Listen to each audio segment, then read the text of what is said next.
Hey everyone, thank you for joining us today. This is Defining Relationships in Construction. We just want to say thank you from the four guys here that whoever's on the call with us today, we just want to go ahead and thank you. Thank you for being willing to spend time with us and being willing to share your Saturday. We know that you could be doing something else and not be with us, but we appreciate you. And as we get started, let's go ahead in the comments section.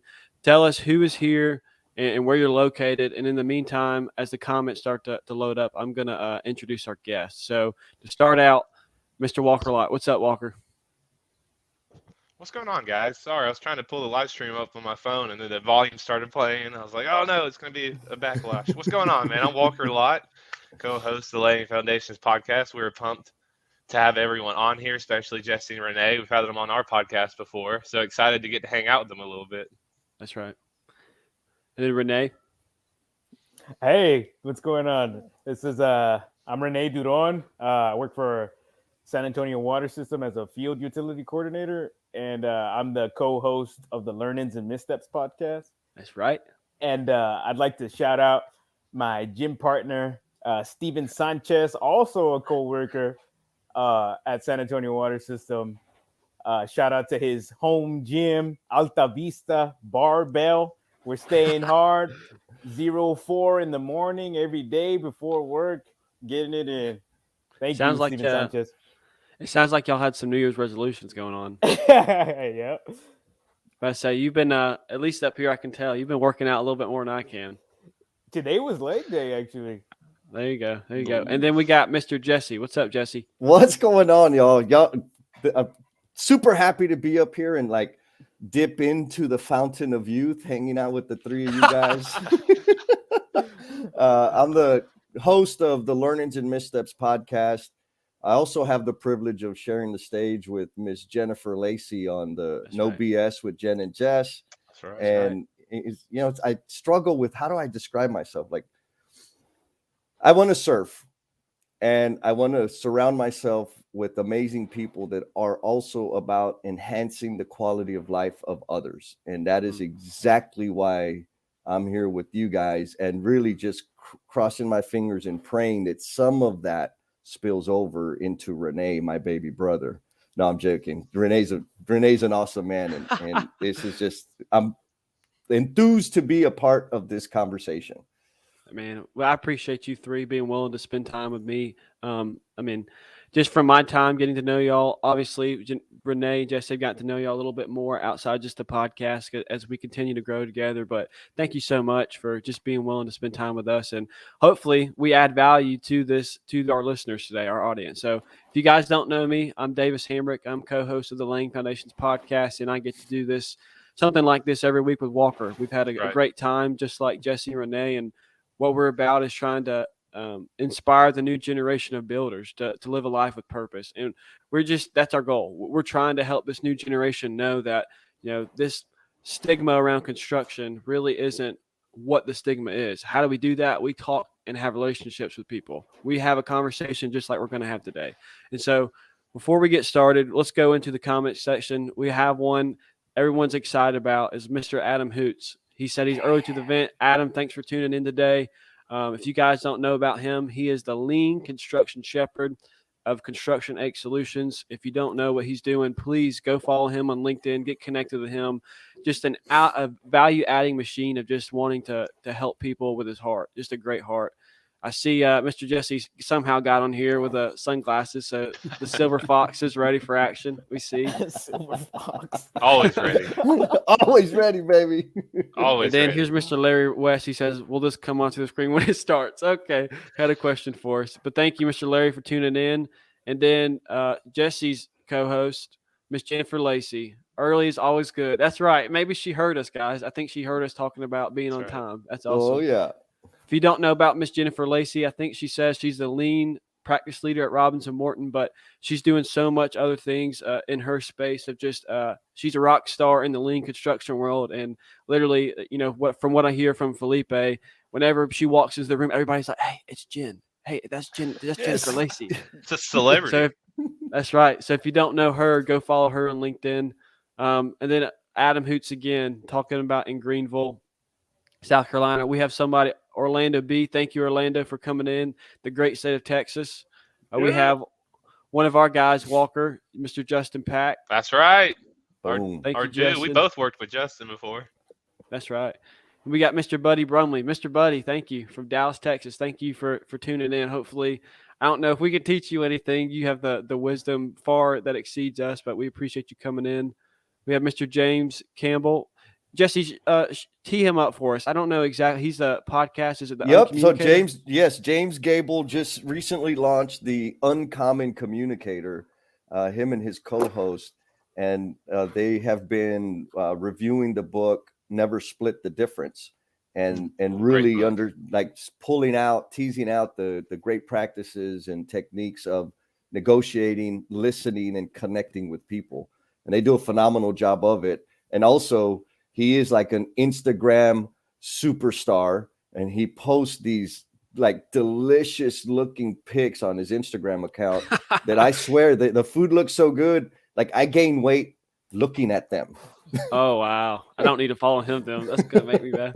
Oh, We got Mr. Ian from Miami. Thank you, Ian. And we got David Lee from Athens. So let's go ahead and get started, guys. We really just want to say, again, thank you. Thank you so much for being willing to jump into this conversation with us. And we're going to start out with talking to Mr. Jesse.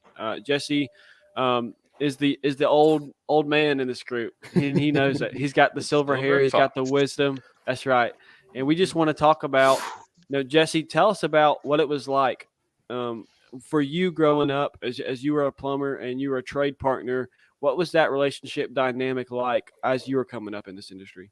Oh man, this is a big question, and I love everybody. If y'all into the future, you just need to know that Davis and Walker are going to blow up, and everybody's going to want to be on stage with them, and they do a phenomenal job of prepping. And so Davis sent us some prep questions and thoughts, and this was one of them. And as I thought about it, as they stated, right, it was difficult because I was out there for a long time. And my experience of what that general contractor trade person relationship evolved or was very different based on the individual. So I'll start with saying early in my career, let's say when I was in apprenticeship, the first 4 years of apprenticeship, the way I thought was I worked with this GC, I worked with this group, the project manager, superintendent, and they were like dismissive, disrespectful, just chewed people up. And I associated that style of leadership with the company. So then I would say the company is this way. And then I'll get a little more specific, but then as I, continued working, then I started becoming aware of, people's marketing, and you'd hear like, oh, they're a lean organization or whatever. They're on the Fortune 100 top list and all these things that are ABC, excellence in construction. They have all these things that they talk about. And so then I'd say, oh, well, that's an awesome company. And then when I'd work with their people, they were less than awesome. And so what I've learned from that is it's really not about the marketing, and one team's behavior does not define the behavior of everybody in the organization.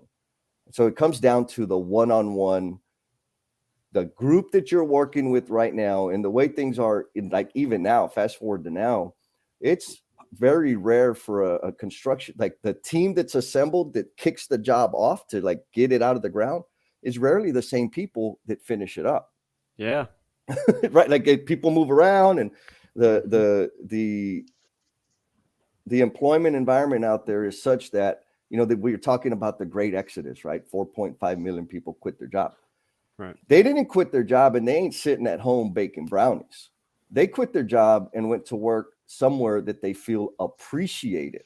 That's right. So that is the differentiator.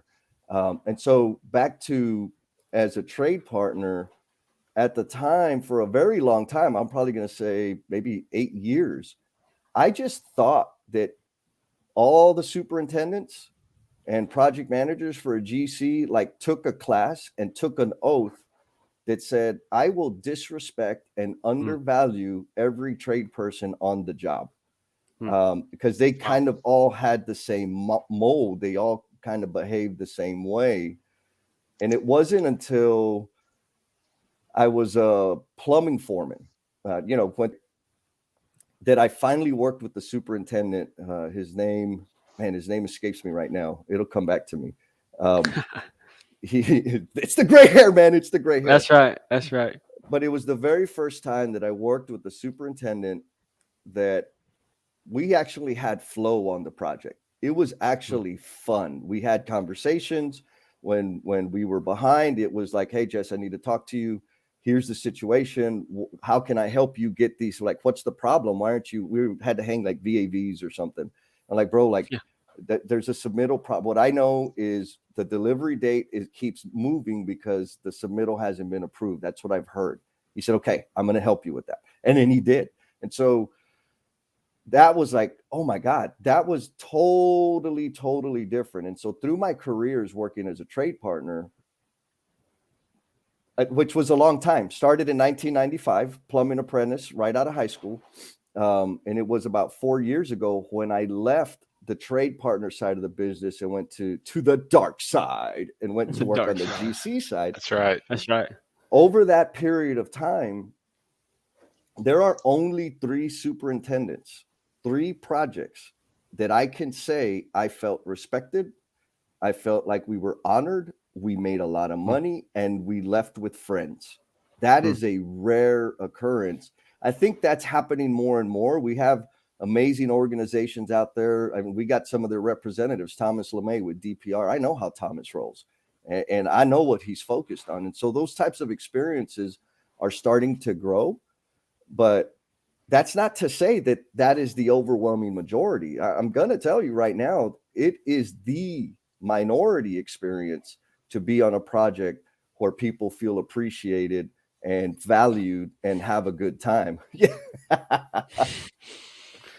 That's right. Jesse, man, that's good.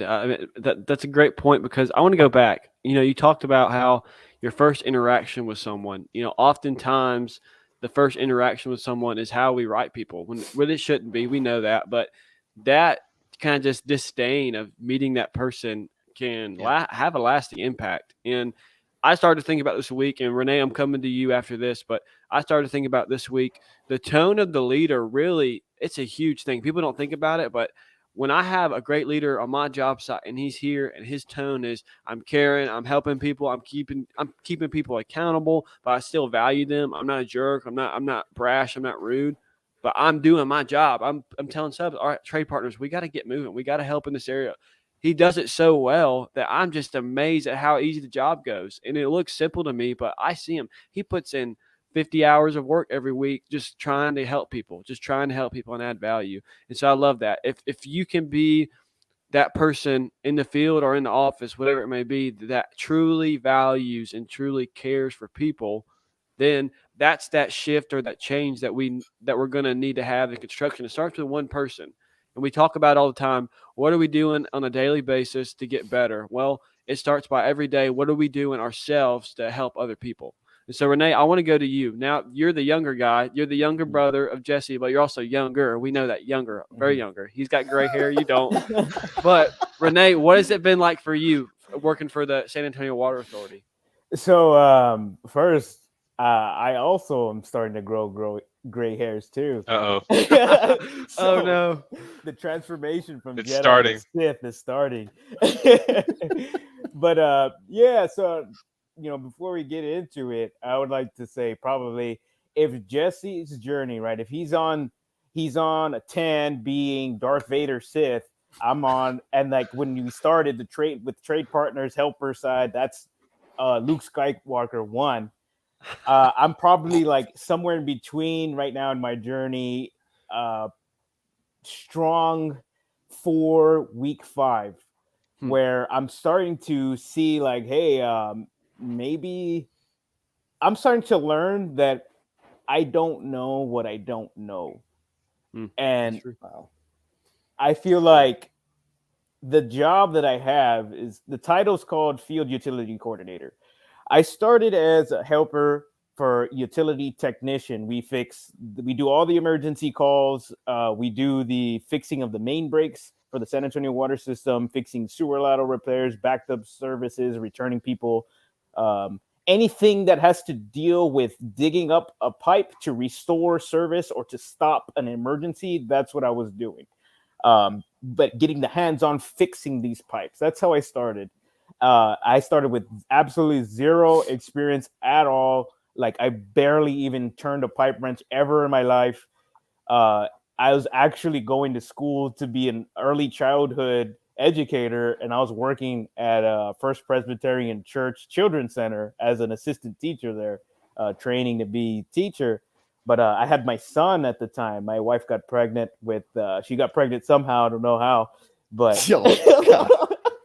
but we got pregnant, and I was like, I felt the pressure that I had to get out of mom's house and start the journey of becoming a man. So that job at the time was not paying the bills, and San Antonio Water System was hiring starting at, I think it was $14.50 an hour. And I was getting paid only about, I think it was $9.50 an hour at the education job that I had. So I decided, hey, I need some money. I'm not getting any leads anywhere else. San Antonio Water System has an interview lined up for me, and I'm going to go with it. I don't know anything, but let's see what happens.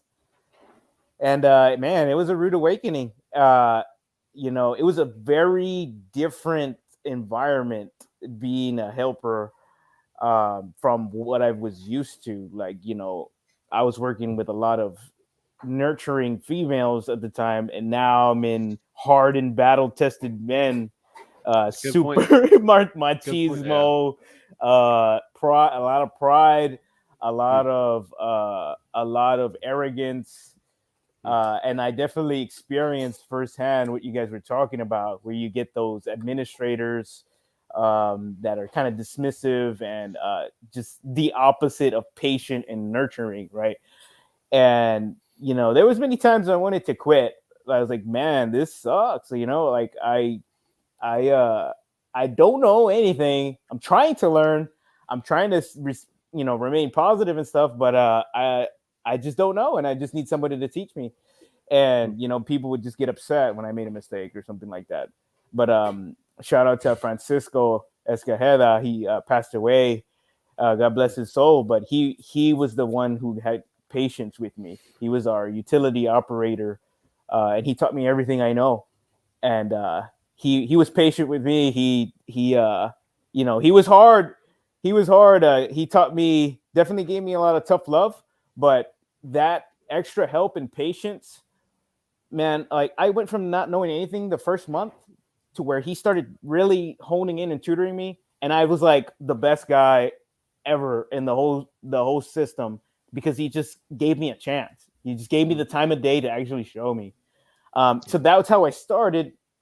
Now I'm in a position where I'm talking with superintendents. I'm talking with other water authorities, other representatives, trying to solve these issues or trying to decide whose the responsibility falls under. And I'm starting to venture into the dark side where, the Sith is not much different from the Jedi. And we just have different responsibilities now. And like I said earlier, I mentioned that I don't know what I don't know, because I've definitely been guilty of having the mindset where it's the Jedi versus the Sith, right? The trade partners versus the administrators. Yeah, and they don't understand. And now I'm trying to bridge that gap. That's awesome. I didn't know we had 4 Star Wars nerds on this call, so people watching. I'm so loving the references. I know. But I mean, before we go in, I'm going to go to the comments really quickly, but I loved what you said, Rene, and that sets up the second part really well. And I don't think he even meant to do it, but you saying, I don't know what I don't know, that's just humility. Like, you're gaining so much leadership and value with someone that goes, I don't know, show me, teach me. And before I get ahead of myself, that's where we're going to be moving into next. But let's go back. We got Mr. Thomas LeMay. Jesse just mentioned him. He worked for DPR, just an amazing person. If you didn't get to see the live stream with Jesse and Jen, I think there's a few. Mr. Mr. Spencer Easton and Thomas. There's a few other people, but Thomas just showed his heart in that live stream, and just from that video, I started to see, man, what is Thomas about? He's just another great guy, and he said there's snow coming in North Carolina, so that's pretty cool. So we're also international. We have Miss Joyce Lewis in Nigeria. Hey, Miss Joyce, Awesome. thank you for tuning in. I'm sure that's a bit of a time change. And then we have just please, I'm apologizing now, Mr. Is it a Nikit Singhai? I'm sorry about that, but good evening from India. I appreciate you tuning in. We have Mr. Larry West from Ridgeland, Washington. Wow, that's awesome. And then again, I don't know if you guys saw this, but Amir commented, "I love the dark side." He likes the Star Wars references. So Renee, keep them coming. And then we got a few more. We got Mr. William Johnson from Reno. We got Mr. Owen from Jacksonville. And then we got Miss Mary from Greenville, South Carolina. Guys, thank you so much for being willing to spend time with us. And kind of as we go into this next part, this is open for anybody. But what I've seen, just personally, the best general contractors are the ones that aren't the people with the most money. It's not, this is what I'm telling you to do. It's the people that actually are trying to add value and build a team. And so going into what Jesse or what Renee was talking about, how do you as the expert in your field show me how to build it? I know how to build it, but if I don't know what I don't know, show me what is the way you would do it. What do you think is the best way to go about this? Asking those type of questions, it just shows the humility in a general contractor. So whoever's willing to answer, tell me about what is so hard about trying to say, hey, I don't know. What is that? Man, I'll jump in. I love this question because it was a while back where I finally figured out like it's okay to say I don't know. But there's all kinds of stuff, right? I mean, let's just make it, since we've been in like the movie references. When we watch a movie, what do you see? You don't see people that are confused and not sure, right? You see people that know the answer. They're whip smart. They have super high intellect and answer every question, and their answer is right. And there's a big celebration at the end. So this is the kind of stuff, and that's what we're drawn to, or that's what I'm drawn to. And we see all the people that have climbed the ladder and grown their careers. And we hear about the highlights and the project and all the things, but we don't hear about how they built those capabilities. What we end up being distracted by is the outcomes of everything around us. And so we see all these fancy, shiny things, and we don't know the sucky, stinky parts. We don't know how they overcame their insecurities. And so we don't even talk about that. And so because we see that, guess what? Now I have to emulate that. And then there's that funky thing, right? We're talking about insecurities. When I come into a new space or a new environment, a new group, a new team, you better believe, even though I got all this beautiful gray hair, I'm coming in with some insecurities. Like I don't know the people. I don't know their experience. I don't really know the team. Am I going to be, are they even going to like me? Like it's that simple sometimes.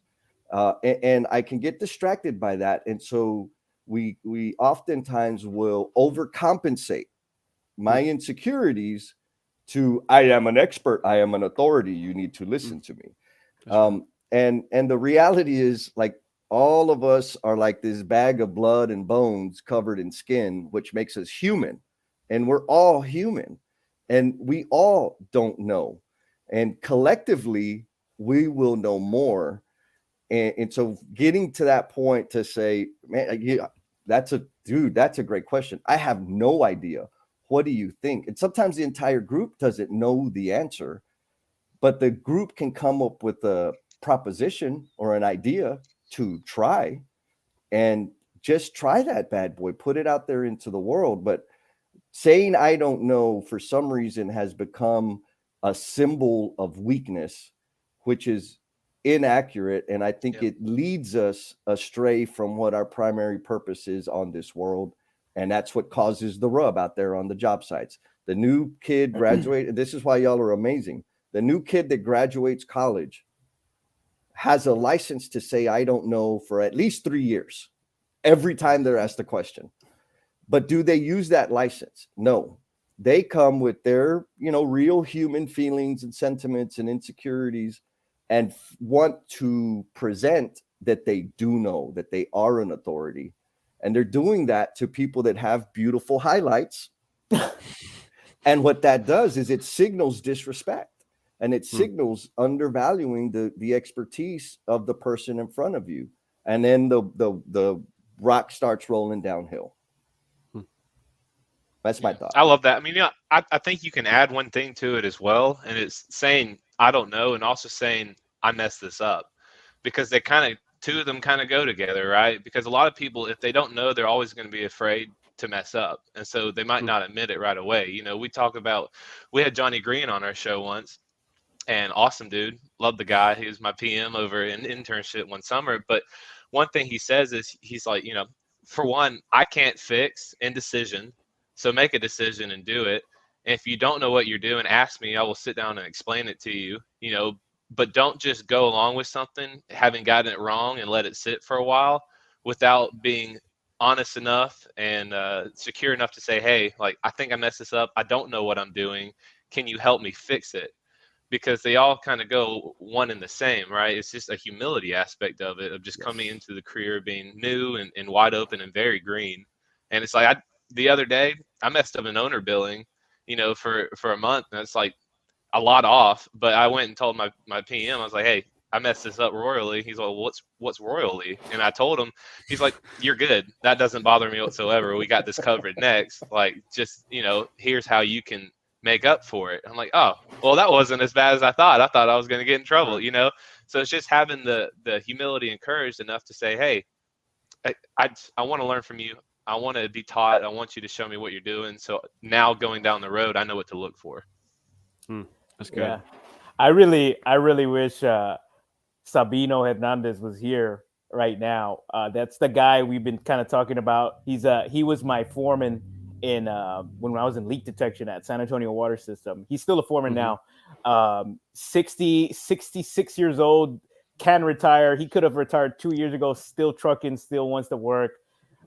Super high energy guy. And I love the way he would tackle this question awesomely. He's super old school. And I want to say a testimony that he gave me is one time I was telling him, like, hey, I was calling him consistently. I was like, hey, sir, I don't know what to do here. I think it's this, but it could be that. What about this and that, right?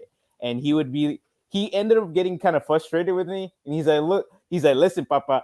He said, if you're scared to make a call, you're not going to make it here. That's what he told me. He's like, make the call, pull the trigger, and we'll work. You live to fight another day. That's what he told me. And he told me a story about this super hardcore superintendent that really loved to put people on the spot, email blast you, and like make you an example out of everybody when you made a mistake. And Sabino got the short end of the stick, and he made a bad call, and he got email blasted, right? And naturally everybody's like, man, how you feeling? Or he's like, that's messed up, what happened? And then Bino, he pulled down his pants a little bit. He had a long sleeve shirt. He wasn't naked or anything. And then he pulled him back up, and he's like, look, I don't give a F about this guy. He puts his pants one leg at a time, just like me. And he puts his pants on, and he's like, and I'm going to still be here tomorrow, and I'm still going to be foreman and all this stuff, right? So what I took away from that is another thing that's helpful in making scary decisions when you don't know and nobody knows, and you're supposed to be the expert, is you can only make a decision with the information that you have right there at that time. If it's wrong, you're justified because that's all I had to go with. Right. There was this super hidden leak on a chill line, which is extremely hard to pinpoint, finding a needle in a haystack when I was in leak detection. And when I ended up making the decision that, hey, it's leaking here, I didn't know for sure. I was so terrified to put my neck on the line that, hey, if I call this, they're going to dig it out and it's not there. I'm screwed, man. But that was the information I had. and I had to make the decision. And that always plays in my head whenever I'm worried about my ego or my pride getting hurt. I always think about that. These people that I'm trying to impress or I'm trying to flex on or whatever, that I'm scared of their backlash, they put their pants on one leg at a time. Or some point or another, they were in my shoes, just kind of coming up in the ranks too. And that's all you can do. And life goes That's right. on. Yeah, That's I right. want to expound one thing that Rene said. He touched on ego, and no, Mm. I didn't know Bruce Lee. I'm not that old, but there's a Sure. quote. There's a quote of his that I kind of twisted, and I used to run it through my head every time I went up to bat. And one of the quotes is, "The concept of self hinders the proper execution of all physical activity." Right? That was one of the things he wrote. But if you take that out and put in the context of what Rene was talking about as it relates to ego, the concept of self really can contort and twist all the things that we deal with. Like this thing about self-preservation. What are we going to be seen like? What are people going to think about me? All of these things that what if I fail? What if I look silly? What if I look like all of that garbage is wrapped around the concept of self, about me. And That's what right. it does is it distorts the way I'm going to serve. Whereas if I focus on serving others, that takes me away from the concept of self. And then I am better equipped to provide value or become a value adding machine like Mr. Adam Hoots, baby. That's right. That's right. Right. Man, I'm not even going to add to that. You said it perfectly. I couldn't say anything better. So we're going to go back to the comments really quickly. Thomas liked Renee's hydrant flange story. He says, Renee's hydrant flange story hit me in the feels. The vicious cycle of poor leadership with employees not empowered to ask, I don't know. We have another one that I love this. Miss Stephanie Brown is tuning in today. She said that formal education drives this myth. And if you don't know about Miss Stephanie Brown and Mr. Jesse and our friend Steve Turner, Bring Back the Trades, they're doing a live stream and they're trying to get involved with schools, with educators, with parents, and they're doing the same type of format, getting involved and trying to just address the stigma about, hey, why not construction? Why can't your kid do this? Like, to have that is so important. And she is a value adding machine in this area with you, Jesse, and with Steve Turner. As we know, Steve's just doing everything in the world. man. That's insane. Mm-hmm. But just one more comment we had. I don't know who it was, but it says LinkedIn Kirby user Coates. Kirby Coates. Kirby, I once had a vice president thank me when I made mistakes. If you're making mistakes, I know you're working hard. It was the best thing he could have told me at that start of my career. And I love that because it's basically what, what's his name? Johnny Green was telling us. The inaction, we can't fix inaction. That means we're just being stagnant. We're not moving. But if we're moving, we're trying to grow. And if we go to what Jesse's point, if we're trying to serve other people, you're not worried about yourself. You don't care. You don't care about what people think about you or if you get the flack for it. Just go do whatever you can to bring value to your team and just push the team forward. And if I can, just really quickly before we go to the next thing, I want to talk about. So I had this thing this past year. It was a completely humbling opportunity for me. But, this is an occupied building. So there's tenants on some floors, tenants not. We're renovating it. It's an existing building. We got to have shutdown. So I thought, we're going to do the shutdown during the day. It's going to work out. No big deal. Well, I didn't really put two and two together. Well, it was on the sewer system. And so it was on a floor that was still tied in. Yeah, Rene heard that. I put signs up. I communicated to everybody, but for some reason, it just didn't work out well. At the end of that day, let's just say, I got humbled very quickly about why that wasn't a good idea. But, I don't know what I didn't know, and nobody got hurt because there were other people around me to insulate me in my I just didn't have the knowledge for it to understand it, but they helped me learn. They didn't put me down. They brought me up because they knew I didn't know, but they said, okay, well, next time we're just going to go over it beforehand. That way, the next shutdown we have, we'll schedule it at a different time. That way, to think about it, if you're on the bottom end of that, trying to connect the sewer connection, that means if someone up on the other floor is using the bathroom, that's falling on your face. And I didn't know about that. I just didn't put that together. And I'm glad that someone stopped me before I went ahead of that and said, all right, guys, let's go ahead and get started with the shutdown. And so that was a humbling thing for me this past year of learning, okay, I don't know everything, and it's okay that I don't know everything. And it's okay that I failed, but how do we learn from this? I just kind of wanted to, since we have a former plumber and someone that works in the San Antonio water system, to understand what that was. So as we kind of pivot and go to our next point,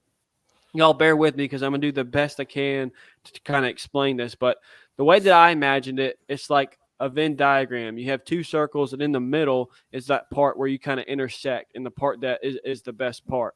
On the left side, if you're a general contractor, it's you can be best buds with all your trade partners. And then on the right side, you treat your trade partners like crap. Well, what does it mean? You don't treat your trade partners like crap. You're treating them accountably, but oftentimes that goes into treating them like crap because you're too brash or you're too hard on them. So how do you walk the line in the center of, we're going to be buddies and we're going to be friends, but there's also a time that I'm going to have to keep you accountable. And this doesn't ruin a relationship that we have, but you're just going to have to know when I keep you accountable, I'm being serious. But there's a way that it's on both sides. I can't overstep and put them down and tell them they're terrible and they're doing everything wrong. There's a way to keep people accountable, do it the right way. So the question is, how do you maintain that middle portion where you're friendly enough to collaborate and put others first while also keeping people in line and accountable? I'd like to answer that because I got a pretty quick and dry answer for that. I really like the way Jocko Willink breaks it down in the dichotomy of leadership. He says one of the concepts is you got to be close enough to your subordinates to where they're comfortable with bringing you issues and asking for your input and stuff and admitting their mistakes, but not so close to where you're their buddy and now you're afraid to correct them, or you don't feel comfortable, or you don't want to offend them or anything. So you got to maintain this dichotomy that's somewhere in the center. We got to be close to them to establish like a good working relationship, but not so close where you're friends and now it interferes with the correction and guidance and stuff like that.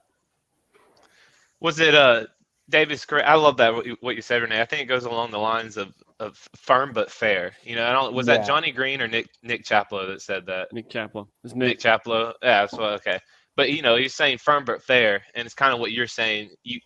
You can't be buddy because at the end of the day, you do have a role to play in that. You are in a position of influence or of power, I guess you could say. But also, it is about relationship. So it's a power play. I had a subcontractor call me the other day about a submittal, and he was saying, "Hey, I just want to let you know, one of the dimensions on the tank got changed, and we already ordered the materials." So that would be a time and a money change, and he didn't have to call me and let that know. He could have just brought that up out of nowhere, And then it's like building that relationship of, I know that you're going to help me out, but at the same time of like, hey, this is what's going on. Can you help me? I know you got to keep me accountable, because at the same time there's a contract issue that came up, and I was like pointed it out. Hey, this is in your contract. You're obligated to do this. But if it comes down to it, we can help you out some way or try to figure something out. And he's like, hey, thank you for having our back. I know you're helping us. It just kind of stinks that we have to do this. It's like, I'm sorry, but I do appreciate everything you do. And so the firm but fair is, I don't know. I really like how he put that. It's a balance. You have to support people, but at the same time, you have to lay down the law at some points of saying, we're not going to do this. I know that you want to. I know that this is change that you all want to make, but it just can't happen. Yeah. Well, I have a few thoughts, and it's probably, and it's not exactly in line with what the guys just said, so it may be valuable. I guess the first thought is, we got Buddy out there, we got Thomas, we got Adam, people that have Buddy 60 years, been out there doing the thing, and I bet he's got some tremendous wisdom he can share with us. So Buddy, drop us some nuggets, please. We need them. But the question is framed in terms of general contractor, trade partner, and how do we, blah, blah, do those things. And I think that's part of the problem is that we come in and all of a sudden I'm the GC, and now I got to be the trade partner. And so now we've created a divide, right? In our head, we have this mental model that's telling us, I am the authority and I am here. I mean, really, there's builders out there that really believe, when I say builders, I mean GCs, that really believe they built the building. Nobody built that building independently. Right. And that plumbing would have gone in by a plumber with or without you. Like Right. we all contribute to that building coming into fruition. And so the challenge is we are people. Like if we remember that we are simply human beings, and more than simply, that's the most important thing, is that we are human beings here. And so if I zoom out from the GC trade partner costumes that we're talking about, and zoom into like the real valuable, meaningful relationships that I have in my life, they are people that are my friends. And those friends, the reason they're my friends is because they ain't gonna hesitate to tell me when I forgot to put deodorant on and I'm stinky, or when my behavior isn't representing them appropriately, right? Like that's a friend. And so if we take that type of thing, now, in order to get there, where we have the comfort level, the trust and the honor amongst each other, it takes vulnerability. We have to be courageous. I've got to be courageous to tell Rene, hey, dude, that thing that you did, I love you, man, but that's crap. You need to change your thinking. You need to adjust the way you're approaching that. There's risk in having that conversation because he could be pissed at me and we may not talk again. But because we've built the relationship, it's going to sting a little bit. You say, okay, cool, I got it. And so now let's take that back to the job site. You ain't got a BFF. I got Miss Kim White. She's amazing. She's one of my many coaches. She says, you don't have to like me, but you got to love me, right? And so how do we get love? We form love and attachment by listening, by investing, by pouring and appreciating each other as a human being. And so if we could get to that place out on the job site where we're having frank, real conversations, the good, low key, low stress conversations, and the, hey, bro, you're behind, like the quality or whatever, that's not acceptable. That is not what we're doing here on this job. And to be part of the team, this is the expectation and this is the behavior you need to exhibit. It's okay to have those conversations, but it's very difficult to have that type of conversation when you haven't done the real work and established relationships. Mm-hmm. I love that. Jesse, that made me think about, I might catch some flack probably from people in my own company about how I approach it, because I truly do value people. Some of the people on my job site, I would say, are my friends. And the way I approach it of keeping people accountable is different than what the world or the industry tells you to do. Yes. They tell you to chew them out, cuss them out, beat them down. And I don't do that. Like, I come in and walk with them and ask them questions. Hey, what's going on? Why weren't we able to make this date? Hey, I actually, half my team was gone to another job site because they got pulled away. Okay, well, now that I know that, thank you for telling me. But next time, I need you to let me know when you lose half of your crew, because that, directly impacts this job and this schedule. But, it may be something as simple as that. You go and you listen, you learn, and you leave with questions. You don't go tell them to shove it, or you do something wrong, or that, you're a piece of crap. You don't do that. You don't have to be accountable and be a butthole. You can be accountable and still love. And what I think about is how Jesus says you speak truth with love. If you speak truth with love, that's how you get to grow these relationships, and that's how you get to continue to walk that line with people. And so that's what I think about it. We have some comments, so we're going to go back. I know I put this up earlier, but Mr. Buddy Brumley, he said he's still learning in my 60s. That's right. You get to learn every day. If we tune in, guys, our fourth session is going to be all about learning. I'm super excited about that. Then we have Miss Jennifer Lacey.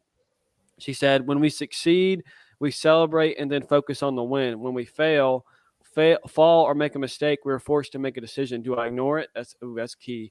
or learn and grow and improve. Those moments are what define our impact. I love that because that's so true.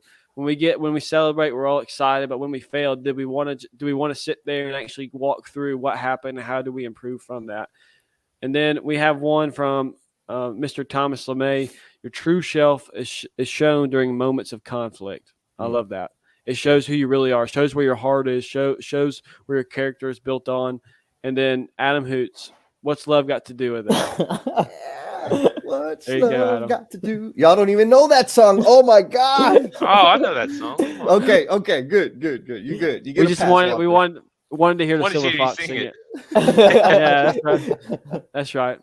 And kind of going into our last section, we got to get this Walker and I on the Laying Foundations podcast. It's episode number 2. This is back when we were stumbling and fumbling and not putting sentences together. But we had a guy come on. His name's Nick Chaplow. He created tremendous value in our life, something we think about.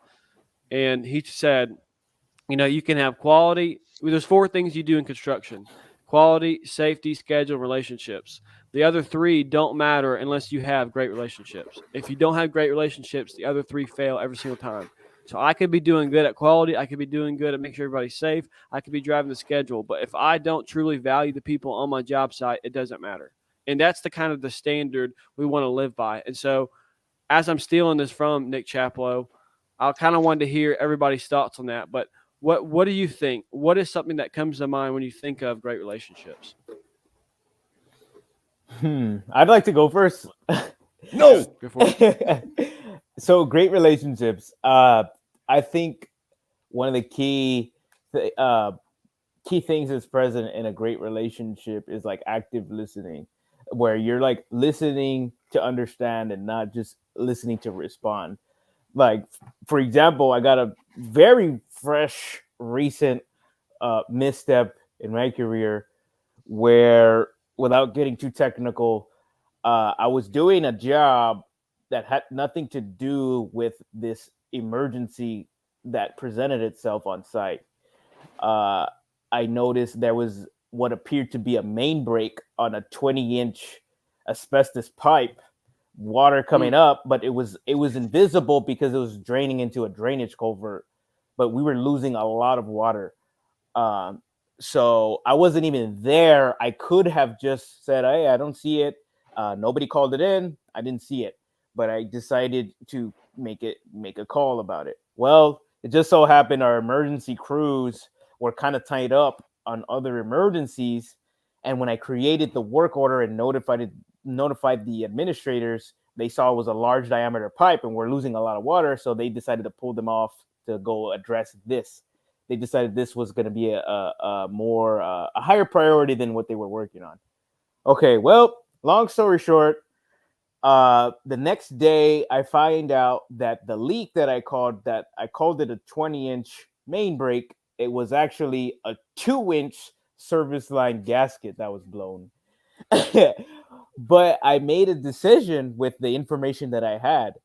This water was coming out in this crater in the ground, and I was afraid to step in there because I didn't know what the ground was like. I didn't know if it was safe. I put my probe in there at least 4 feet deep of water. I wasn't going to step in there by myself. I was by myself. Well, active listening, right? My foreman, he caught a lot of flack for that because they were like, hey, that's a big difference. A main break, a 20-inch main break is way different than a 2-inch gasket leak, a blown gasket.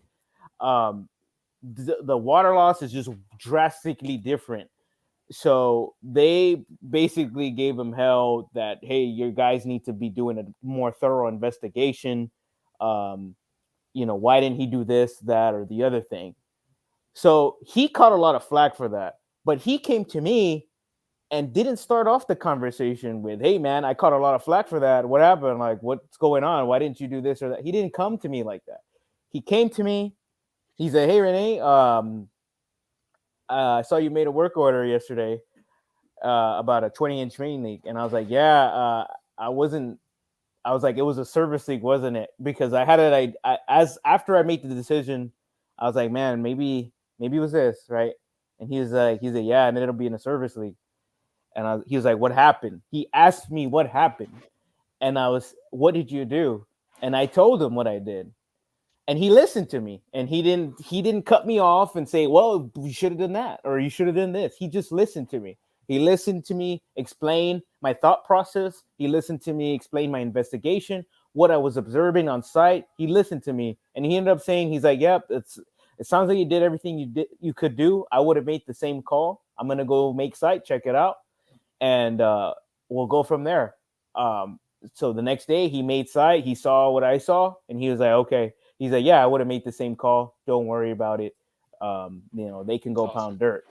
So, and it happens all the time. Somebody gets some flack or pushback, and they immediately, that the saying goes, the turd rolls downhill, right? So he could have rolled that giant turd ball on me and just let me have it, But he didn't. He listened to me, and that was great. He got mad respect from me.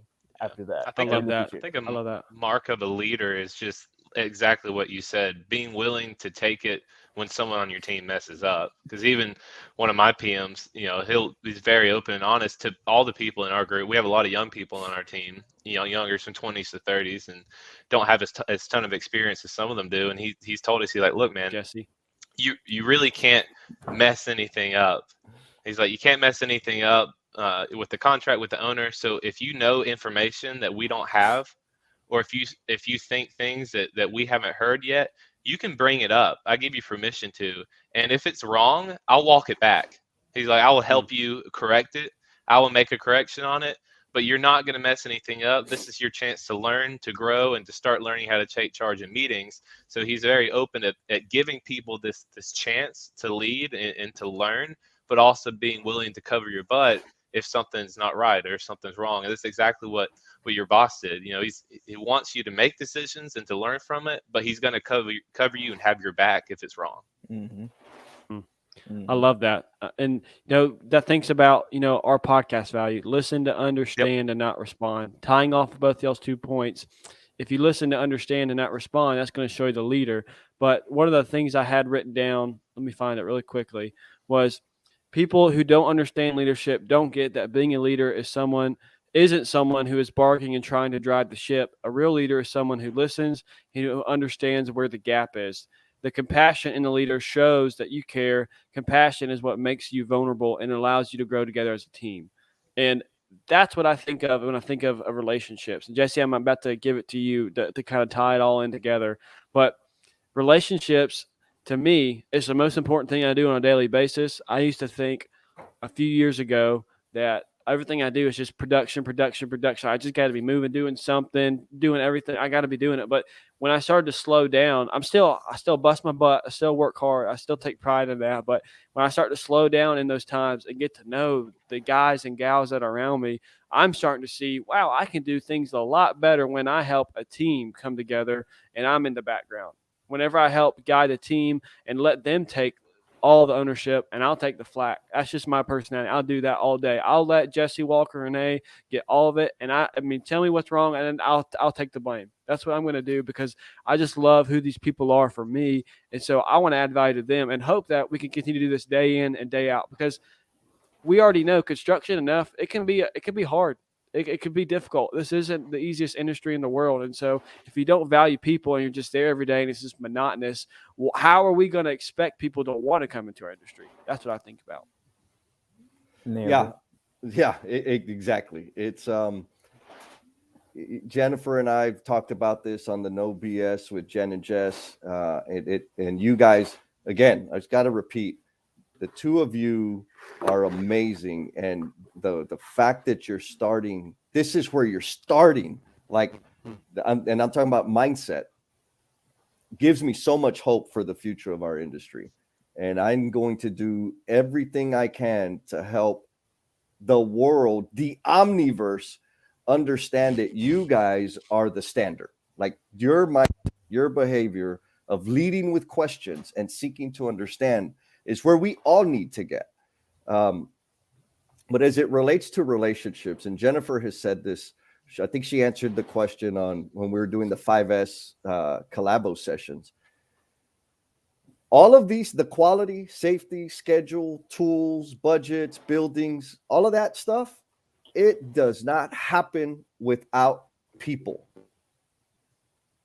Straight up, 100%, without people, those things don't happen. And so we've got some room to grow. Now, when I think about this relationship piece, right? When I think about what does a relationship feel like? Like, it feels like the people that give me the time of day, that listen intently to whatever it is I have to say. It feels like them pointing it out and saying, "Hey, man, that was a dumb idea," right? Right. Or hey, what you just said really hurt my feelings, and the way you do things sometimes really makes me feel like you are dismissing me. Or, hey, Jess, I know you got more game than what you brought yesterday. Right? And also the uplifting, recognizing me and saying, "Hey, man, you need to take credit for that because you did an amazing job." So all of these things are about communication and relationships, period. And when we have that connection, guess what? Davis, I know you're going to listen to me and you're going to make me feel honored and respected. And every single one of y'all's episodes, Davis and Walker, both of you do. It doesn't matter who's on the stage with y'all and who is speaking. You guys are listening to them with intensity. And it's clear in the questions and the responses that you make. And to be treated with that level of reverence just makes you want more. It makes me want more. And so now there's a relationship. Now I want to go back to the well to get some more of that goodness. And now you can ask me to do anything within reason, and I'm likely going to do it. And now we can start, let's go do some quality and schedule and budget and all that garbage. But we're starting with the wrong thing. So we got to start with the relationships. I love that. And your words are too kind. I think just for Walker and I, that's who we are. It's why it's one of our values. We want people to feel valued every time we come into contact with them. It doesn't matter about me or him. We want to just help this industry. We want to help them change. And I appreciate, Jesse and Rene. Thank you for being willing to be with these two young guys that don't know much. We just try to have the right mindset, and we try to just love y'all for who y'all are, and hope that y'all can add value to us. We're not anything special. We just like to listen. And again, if you followed anything about our podcast, my aunt, she's just been an amazing person in my life. Obviously, she's my aunt, but she's taught me so much to listen, learn, leave with questions. She said, Davis, if you just go into this industry, if you go in and you just give everybody your attention in each interaction and just listen so intently, they'll know that you've cared, because they don't get that on a daily basis at all. If you go in and just lock in and focus on what they're saying, just do that. They're going to think, man, who's this Davis guy? I want to go figure out who he is. And, I say that because she taught me that. But, guys, a few years ago, that would have been me. I would be in that mode of trying to make production get out of the way. I'm doing this. Like, I was trying to move and shake. But, man, the sooner you realize that if you just go give people eye-to-eye contact and listen to what they're saying if they're hurting. Don't just be dismissive. If you actually listen to what they're saying, and if they're hurting, if they're being valued, whatever they're going through in life, that's what a real leader is to me. That's someone that truly loves that person across from them. And when I say that, don't get uncomfortable. It's not in a weird way. Like, for some reason, we can get Adam on for that. Whenever you start to use the word love, men just start to freak out and don't want to talk. But start moving around. I can love you and not be in a romantic way like my fiance or my family. Man, I can love you for who you are and the value that you give me every day, and you can do that. But for some reason in this world, that's just thrown in a weird way. But I didn't mean to end on that. But, guys, what are some just final comments as we wrap up of what you got to add? What did you get from this live session, and what are we going to be talking about in the next one? I want to add one thing to what you said, and talking about relationship with people. I think one thing that people overlook is learning someone's name as well. Oh, yes. Oh my gosh, that's the name's the sweetest thing that the person hears, right? And so if you can just learn someone's name, even, you might not have the deepest conversations with them, you might not know everything about them, but if you can say, hey Matt, hey Michael, hey Catherine, like whoever, that resonates with them. They automatically feel more connected and more valued than anything because you remembered who they are. You know, I keep a list in my cheat sheet. I have a list of notes in my phone, and everywhere I go, if I go there a lot, like at work or at school or at work at a workout area or wherever, I have a list in my phone. And whenever I meet someone, I put their name in my phone, and I put a description on how I know them. So the next time I see them, like you meet a lot of people in life, you're going to forget the people's names. But if you can just have a place where you have them down and you can look at them all the time, you start learning their names, and now you see people all the time, and you get to become friends with them. You know, and that's one way to add value. Yes. Jesse, Renee, any final comments before we leave? Yeah, I'd like to just say, I mean, it might not be relevant, but I just appreciate you guys. It's always a pleasure coming on with Walker and Davis, because I feel like, you know, live sessions or getting recorded while I'm talking is like extremely out of my comfort zone, like big time. Like it's a big, like I'm almost dreading it throughout the week because it's just very, very new and uncomfortable to me. But you guys do such a really good job of facilitating it, like Jesse was saying, the listening and you know, just listening. Really, it's really cool. It makes it really takes the edge off of things, and I really appreciate it. And I enjoyed this experience. So thank I appreciate you, Renee. You're Appreciate you, a man. lot wiser than you think you are. We appreciate any That's value for you can sure. give us, man. Yeah. Same with take Silver credit. Fox over here. I'm going to take credit for all the wisdom he has because he wouldn't have it without me. No, I'm just, That's right. he is an amazing young man, and he is my is. hero for many right. reasons. You know, a couple things. We've talked about a lot of really good, important stuff. And, you know, part of the conversation where we were talking about the friendship and the accountability thing, I think in that conversation, there were different ways of accomplishing the same thing. So what I want to pose to all the people that are going to watch the recording, and when y'all like blow up and get super famous, that this is one of the things that come back to, that the reality is there are multiple ways to get there, right? Yeah. We can get there by command and control and chewing through people, and we can make things happen. That's been happening for centuries, but that is an unsustainable model. If we focus on people and we invest in people and we surrender to vulnerability, we can accomplish the same level, maybe even more of output, of contribution. And that is a 100% sustainable model, and it feels better. So the challenge I want to pose, or the seed I want to plant, is for people to start asking themselves, how much have I invested in respecting, honoring, and valuing the human being that is in front of me? Let me take off my superintendent hat, my project manager hat, my Silver Fox hat. That's right. And how am I honoring that human being that is directly in front of me? That's right. Guys, then we just appreciate you being willing to spend time with us today. The next month, February 19th, we're going to be talking about not becoming callous to this is how we've done it for X amount of years. You know, we've heard that a lot in the construction industry. It's going to be a big one. But put that on your calendar, February 19th. Oh, yeah. We're coming back with these four gentlemen here. And, guys, thank you so much for spending time with us. We hope that we've added value. Feel free to connect with us, to get in touch with us. Reach out. Whatever we can do to help you guys, we will be more than glad to do that. Appreciate you guys. Boom. Likewise.